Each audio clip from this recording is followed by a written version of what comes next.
I ordered instant wheat flour from Amazon. In a chat with Microsoft Copilot, it became clear, or it said at least, that this would be something that I could eat raw. The reason for this is that it is a instant flour, which seems to usually refer to a flour which already has been pre-cooked. Now, what I was searching for is a carb powder that I could have in my milkshakes. I already have instant oats, but the problem with the instant oats is that they have quite a bit of fat. So if we take a look at this, then we see that the fat is 8.1 grams, whereas the fat here is then only 1.0 grams. Which would mean, if this is something that I could eat without cooking it, basically drink without cooking it, that I then have a low fat carb level in my diet. But now on the packaging it says that flour as well as dough is not for eating it raw. On the Amazon page it said that this was something that could be used for sauces. It also says it's particularly made for, or it's particularly good for sauces and soups and fluid doughs. So now let's take a look at one of these.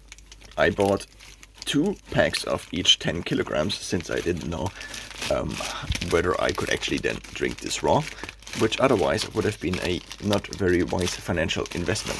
So obviously I'm kind of sarcastic here because I didn't know whether this would actually be something that I could eat raw.